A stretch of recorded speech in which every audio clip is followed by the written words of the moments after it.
bistvena značilnost je v tem, da je varen za sodelovanje s človekom. Se pravi, klasični industrijski roboti, ki so danes v proizvodnji, morajo biti zaprti v kletkah, bom rekel, v nekem avtomatskem režimu delovanja, se robot ustavi, če odpremo vrata teh zaščitnih ograj, kar seveda omejuje neko fleksibilnost, omejuje prilagodljivost in tudi sam tloris, postavitev in tako naprej.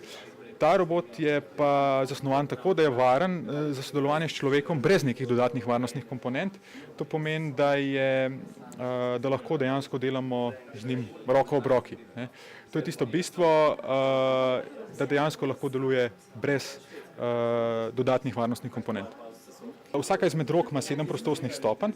To pomeni, da lahko vsak predmet v prostoru, če se vzamemo, potrebuje 6 prostorskih stopenj v osnovi, da vpišemo njegovo lego. Se pravi, kot prvo so to 3 koordinate x, y, z, na teh koordinatah stoji, pa je treba pa še povedati, kako je orientiran, kako je obrnen. In to pa povemo še s 3 dodatnimi koti, lahko tako rečem, ker nam skupaj da 6 nekih številk, 6 prostorskih stopenj, da dosežemo neko lego v prostoru. Ta robot je zaradi dodatne fleksibilnosti opremljen z 2 rokama, ki imata 7 prostorskih stopenj, tako kot v osnovi človeška roka, ima tudi, bom rekel, prostorno stopnjo več, kot bi jo načeloma potrebovali za neko pozicioniranje predmetov. Ravno zaradi te fleksibilnosti. Zdaj mi neko točko lahko dosežemo na v bistvu neskončno različnih načinov, s tem, ko imamo to dodatno prostorno stopnjo. Se pravi, ob tem, da opravimo neko nalogo, premikamo, sestavljamo predmete, lahko še poskrbimo za to, da se umikamo nekim oviram, naprimer, v prostoru. Tako da to samo povečuje robotovo fleksibilnost. Ja, za fakulteto za elektrotehniko je to pomembna pridobitev, seveda, ker je to prvi tak robot takega tipa s takimi značilnostmi in seveda na fakulteti tudi želijo biti, bom rekel, v koraku s časom, želijo tudi študentom pokazati najnovejše tehnologije in seveda želijo tudi raziskati vse možnosti in pa, bom rekel, seveda možnosti, ki jih taka platforma omogoča. Tako stališča, bom rekel, mogoče korekcije delovanja samega robota, ker se znajo tudi to spustiti, kot stališča raziskave, zakaj vse bi se ga dalo uporabiti. Seveda je bil načrtan z mislijo na neke osnovne aplikacije, vendar bo šele čas pokazal, zakaj vse je pa še primeren.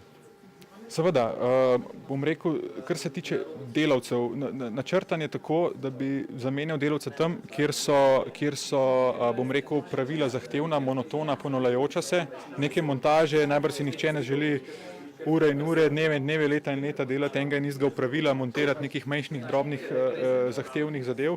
In načrtan je bil zato, da nadomesti oziroma da vskoči na pomoč tam, kjer je to za človeka zahtevno in, bom rekel, dolgočasno, naporno.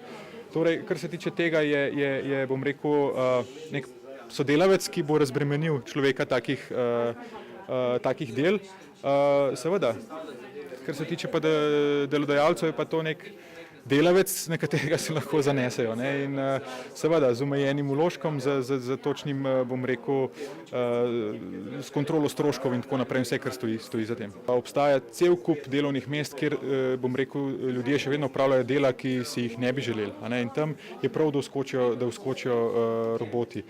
Poleg tega, žal živimo v svetu ali pa na srečo, kjer je treba biti konkurenčen in treba je z dneva v dan naprej, in je treba poskrbeti, da smo s tehnologijo in s kvaliteto proizvodnje naših produktov, bom rekel, konkurenčni in korak naprej še ali pa 2. Torej, in to z ročnim delom ne bomo dosegli tako kvaliteti kot, bom rekel, stroškovno ne. Mi, bom rekel, v nekem ročnem delu ne moramo tekmovati z nekimi drugimi državami, kjer imajo drugačne izhodišča, kar se tega tiče. Se pravi, če hočemo imeti neko dolgoročno vizijo, je treba iti v avtomatizacijo, razbremeniti ljudi, bom rekel, težavnih in nevarnih del in pa seveda poskrbeti za to, da bodo ljudje skrbeli za to avtomatizacijo, skrbeli za te stroje.